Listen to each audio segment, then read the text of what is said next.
ঈদ মোবারক। স্বাগত সবাইকে ইন্ডিপেন্ডেন্ট টেলিভিশনের বিশেষ আয়োজন বড়দের ছোটবেলা অনুষ্ঠানে।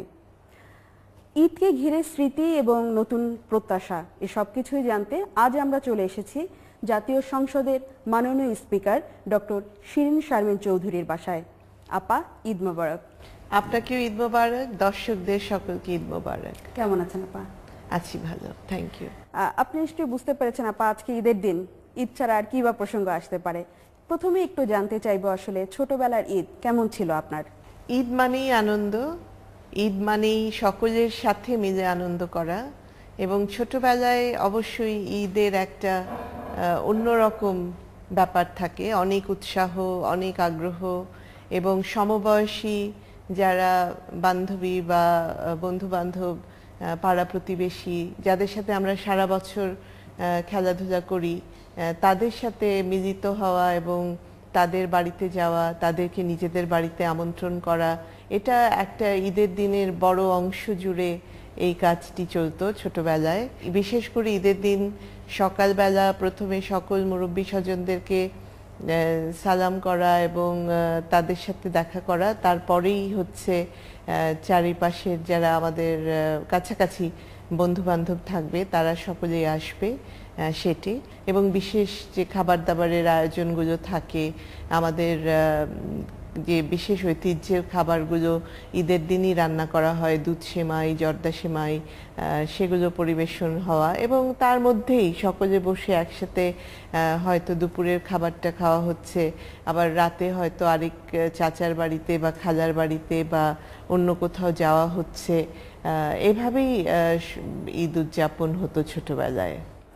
এটা তো গেল ঈদের দিনের কথা। ঈদের আগে থেকে একটা প্রস্তুতি, সাজ রব, সেই বিষয়টা কি এখনো মনে পড়ে কিনা? নতুন পোশাক, সাজগোজ কিভাবে হবে, কোথায় কার সাথে বেড়াতে যাবেন, এই বিষয়গুলো নিয়ে। হ্যাঁ, ছোটবেলায় তো ঈদের প্রস্তুতিও একটা অনেক বড় বিষয় এবং অনেক উৎসাহ তাকে সেই বিষয়টাকে কেন্দ্র করে যে কি ধরনের পোশাক আপনি পছন্দ করবেন, মার সাথে বাজারে যাওয়া এবং সেখান থেকে কিনে আনা, একটা নির্ধারিত বাজেটও থাকে, সেই বাজেটের মধ্যেই আপনাকে কিনতে হয়। নিজেদের সাধ্য মতো যে একটা পছন্দ করা এবং তার মধ্যেই একটা পছন্দসই মানানসই এবং সবসময় যেটা চলতি, যেই ধরনের ফ্যাশনগুলো চলমান আছে সেই ধরনেরই একটা কিছু বেছে নেওয়ার আগ্রহ।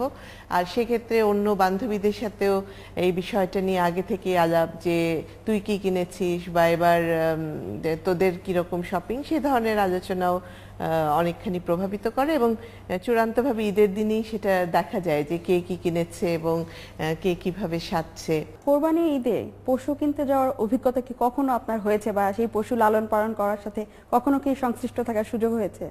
না, গরুর হাটে তো কখনো যাইনি, তবে বাড়িতে যখন গরু আনা হতো তখন সেটার একটা অন্য রকমের আনন্দ উচ্ছ্বাস, সেটা দেখতে আমরা সবাই ছুটে যেতাম, বা পাড়া প্রতিবেশীদের বাড়িতেও যখন তারা আনতেন তো সবাই মিলে দলে বলে আর কি যাওয়া এবং দেখা, কিন্তু সরাসরি কিনতে যাওয়ার কোনো অভিজ্ঞতা নেই।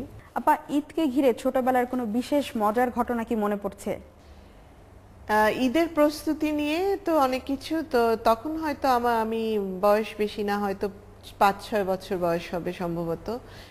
মানে আপনি যেটা বললেন যে এখন তো প্রায় 50-এর কাছাকাছি, তো সেই সময় তো অনেক আগের কথা, তখন তো এত বেশি রেডিমেড অত ছিল না তো।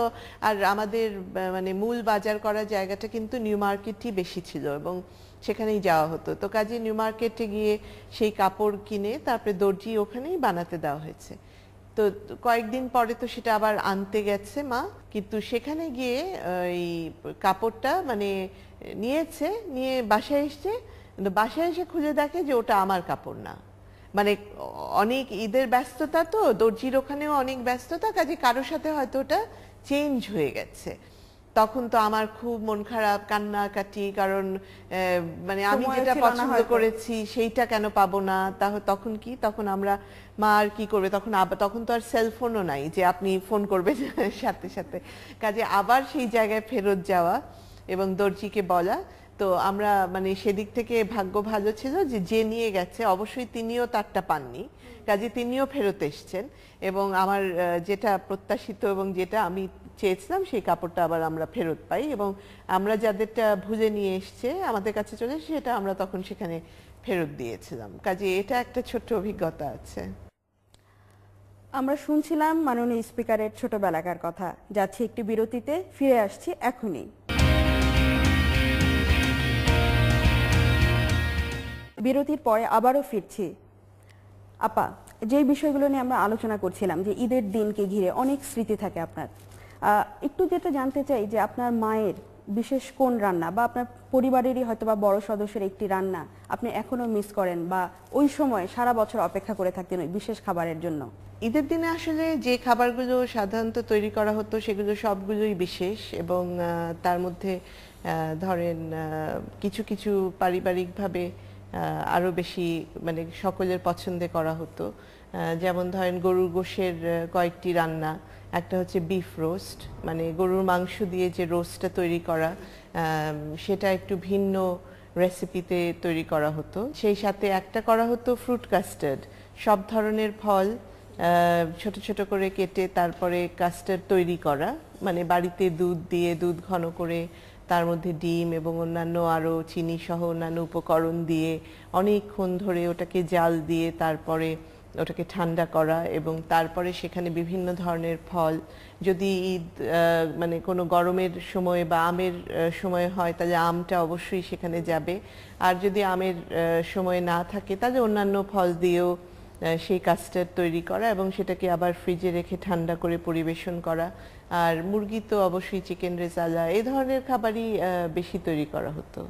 এটা তো আপনার ছোটবেলাকার কথা শোনা। আমি শুনতে চাচ্ছি যে এখন কি আপনি বাসায় রান্না বান্নার সময় পান, এত দায়িত্বে পড়ে অন্তত ঈদের দিনটাতে কি পরিবারের সদস্যদের জন্য নিজ হাতে কোনো রেসিপি করা হয়?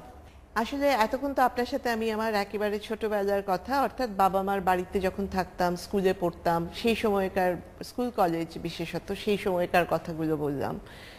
পরবর্তীতে ধরেন যখন বিয়ে হয়ে গেল তারপরে তখন শ্বশুর বাড়ির আরেকটা ভিন্ন দিক আসলো, সেটাও একটা দায়িত্বের মধ্যে আরেক ধরনের সংযোজন।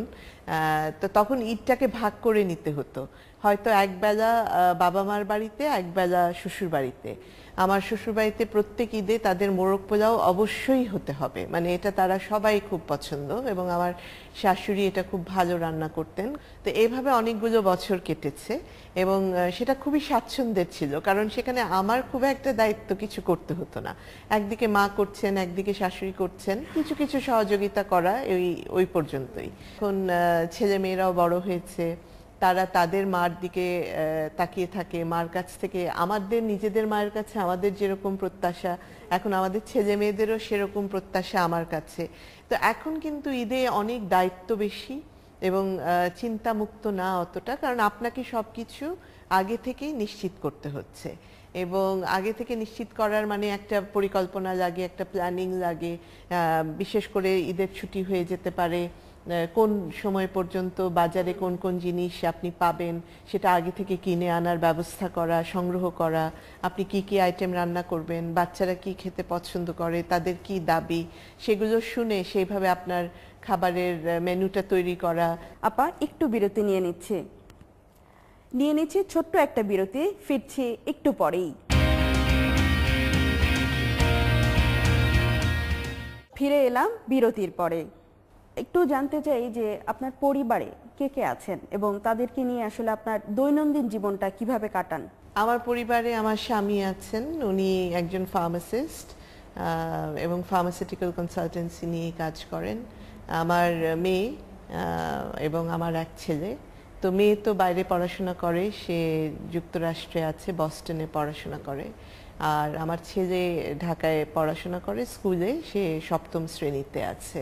পরিবারের একান্ত যারা, তাদের মধ্যে এনারাই তিনজন। আমার বাবা মা তো এখন নেই, শ্বশুর শাশুড়িও মারা গেছেন। আর আমার বোন আছে একজন, ছোট বোন, সে অবশ্য দেশে থাকে না, দেশের বাইরে থাকে। যেহেতু আমরা শুধু দুই বোন, কাজে আমার বোনের যে দুটো ছেলে তাদের সাথেও আমার একটা ভিন্ন রোল আছে খালা হিসেবে এবং বড় খালা হিসেবে, কাজেই তারাও মানে খুব আনন্দ পায় আমাদের মাঝে এসে ঈদ করতে। আপা, একটু অন্য বিষয়ে কথা বলতে চাই যে এইচএসসি পরীক্ষা ছাড়া আর কখনোই আপনি দ্বিতীয় হননি, সবসময় প্রথম ছিলেন। এরপর যখন কর্মজীবন এবং রাজনৈতিক জীবনে যখন আসলেন, সবচেয়ে কম বয়সে আপনি স্পিকারের দায়িত্ব পেয়েছিলেন এবং নারী স্পিকার হিসেবেও আমাদের দেশে আপনিই প্রথম। তো এই যে প্রথম হওয়ার, অদ্বিতীয় থাকার যে রহস্য বা অনুপ্রেরণা কোথা থেকে পেয়েছেন? আসলে অদ্বিতীয় থাকার বিষয় না, কারণ সবসময় চেষ্টা ছিল যে লেখাপড়ায় একটা ভালো ফল প্রত্যাশা করা। প্রথমই যে হব এরকম কোনো মানে বিষয় তো আগে থেকে নির্ধারণ করা কখনোই সম্ভব না। তবে সবসময় সচেষ্ট থাকা যে কতখানি ভালো করতে পারি। তবে লেখাপড়ার বিষয়ে উৎসাহটা বা সবসময় এই বিষয়ের গুরুত্ব সেটা বাবা মার কাছ থেকেই প্রধানত এসেছে। আমাদেরকে ছোটবেলা থেকেই দুই বোনকেই লেখাপড়ার ব্যাপারে খুবই বেশি গুরুত্ব দেওয়া হতো এবং মা নিজে শিক্ষক ছিলেন, সারা জীবন অধ্যাপনা করেছেন। কাজেই ওনার কাছে লেখাপড়া, বাবার কাছেও লেখাপড়াটা খুবই গুরুত্বপূর্ণ বিষয় ছিল। এবং আমি আমার পিএইচডিটা আমি বিয়ের পরে করেছি। আমার 3.5 বছর যুক্তরাজ্যে থাকতে হয়েছে। তখন আমার মেয়েটা ছোট ছিল, 2 বছর বয়সে। তাকেও আমার সাথে এবং আমার স্বামীও আমার সাথে ছিলেন। আমরা কমনওয়েলথ স্কলারশিপে তখন গিয়েছি।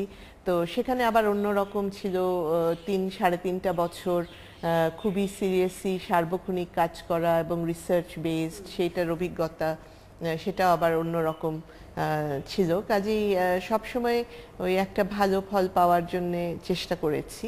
ছোটবেলায় কি ভাবতেন, বড় হয়ে কি হতে চাইতেন তখন? আইনজীবী হওয়ার জন্য তো আমি সবসময় আমার ছোটবেলা থেকেই একটা আগ্রহ ছিল এবং পরবর্তীতে আইন পড়ব। স্কুল কলেজে যখন পড়ি তখন সেরকমই একটা মানসিক প্রস্তুতি ছিল এবং বাড়ি থেকেও সে ব্যাপারে কোনো ধরনের ভিন্ন কোনো মত ছিল না। আমি যখন বলেছি যে আমি আইন পড়তে চাই, তো সেটা সবাই স্বাগত জানিয়েছে। বাবা মারও সেক্ষেত্রে কোনো আপত্তি ছিল না। আপনার দাদাও তো বিচারপতি ছিলেন, আইন পেশার সাথে? আমার নানা ছিলেন বিচারপতি। এবং যে আইন একটা ইন্ডিপেন্ডেন্ট প্রফেশন, মানে এটা আপনি নিজেরটা নিজে করবেন, সেই দিক থেকেও। আর তাছাড়া আইনের অনেক ব্যাপ্তি, মানে আপনি চাইলে হয়তো কোর্টে প্র্যাকটিসও করতে পারেন বা অন্য কোনো জায়গাতেও যদি আপনি কাজ করতে চান, তো লটা আপনাকে বিশেষভাবে সেই ক্ষেত্রগুলোতেও সহায়তা করে। তো সবসময় আমি আইনজীবী হওয়ার একটা আগ্রহ ছিল এবং পরবর্তীতে পড়াশোনা শেষ করে আইনজীবী হওয়ার পরে সেই পেশায় কতখানি এগিয়ে যাওয়া যায় সেটায় সচেষ্ট থাকা এবং অবশ্যই একটা না একটা পর্যায়ে হয়তো রাজনীতি করার বিষয়টিও মাথায় ছিল। কখন কি ভেবেছিলেন যে স্পিকারের মতো এত গুরুতর একটি দায়িত্ব আপনি পালন করবেন এবং দীর্ঘ সময় ধরে? না, এই ধরনের কোনো চিন্তা তো আগে থেকে হওয়ার কোনো প্রশ্নই ওঠে না। এবং খুব অল্প সময়ে মানে আমি সক্রিয়ভাবে রাজনীতিতে এসেছি। তার আগে অবশ্য আমি আইনজীবী হিসেবে অনেক কাজ করতাম। বাংলাদেশ আওয়ামী লীগের বিভিন্ন যে আইন বিভাগের যে সেল বা নির্বাচনী সেল, সেখানে আইনজীবী হিসেবে যতখানি সম্পৃক্ত থাকা সেই ধরনের কাজ করেছি। 2009 সালে আপনি সর্বপ্রথম সংরক্ষিত আসনে মানে সাংসদ হিসেবে যোগদান করেন এবং তার কিছুদিন পরেই প্রতিমন্ত্রীর দায়িত্ব পান। তারপরে আমরা দেখলাম যে 2013 সালের এপ্রিলে চলে আসলেন, স্পিকার হিসেবে আমাদের জাতীয় সংসদের ভার নিলেন। তারপরে আবার এর পরের যে ধাপটি, একটা আন্তর্জাতিক স্বীকৃতি, অবশ্যই কমনওয়েলথ পার্লামেন্টারি অ্যাসোসিয়েশনের চেয়ারম্যান। আপা, এর পরের ধাপটা কি? আমি যখন এমপি হিসেবে আসলাম, তারপরে প্রতিমন্ত্রী হিসেবে মহিলা এবং শিশু বিষয়ক মন্ত্রণালয়ের দায়িত্বে ছিলাম। সেটাও একটা অত্যন্ত গুরুত্বপূর্ণ একটা অধ্যায় ছিল এবং যে সময়টুকু আমি সেখানে দায়িত্ব করতে পেরেছি, আমি মনে করি যে মানে নারীদেরকে এগিয়ে আনা বা তাদেরকে অর্থনৈতিকভাবে স্বাবলম্বী করা, বিশেষ করে মাননীয় প্রধানমন্ত্রী শেখ হাসিনার নারী ক্ষমতায়নের যে বিশেষ পরিকল্পনাগুলো, সেগুলোকে কিভাবে বাস্তবায়ন করা এবং সবসময় যেটা মাননীয় প্রধানমন্ত্রী চান যে নারীকে শিক্ষায়, তারপরে সামাজিকভাবে, অর্থনৈতিকভাবে তাদেরকে একটা সামগ্রিক ক্ষমতায়ন দেওয়ার যে জায়গাটা তিনি তৈরি করতে চান, সেগুলোকে কিভাবে একেবারে তৃণমূল পর্যায় থেকে করে নিয়ে আসার। তো সেই কাজগুলোতেও কিন্তু খুবই অনন্য একটা অভিজ্ঞতার সময় ছিল। সবসময় প্রধানমন্ত্রী নারী ক্ষমতায়নের যে দুটো বিষয়ের উপর গুরুত্ব দিয়েছেন, সেটা একটা হচ্ছে যে নারীদের সক্ষমতা তৈরি এবং এই সক্ষমতা তৈরি এবং সুযোগ।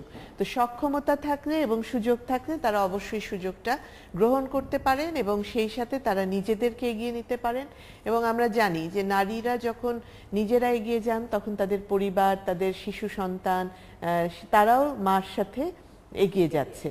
কাজে সমাজ বিবর্তনে সেটা এগিয়ে। কাজে আমি মনে করি যে আগামীতে কি হবে সেটা পরের কথা, কিন্তু যে দায়িত্বগুলো যখন এসেছে সেগুলো যেন সুষ্ঠুভাবে পালন করা এবং মানুষের জন্য কিছু করতে পারার যে জায়গাটা, সেখান থেকে যাতে সেই সহযোগিতাগুলো দেয়া যায়, সেটা অত্যন্ত গুরুত্বপূর্ণ।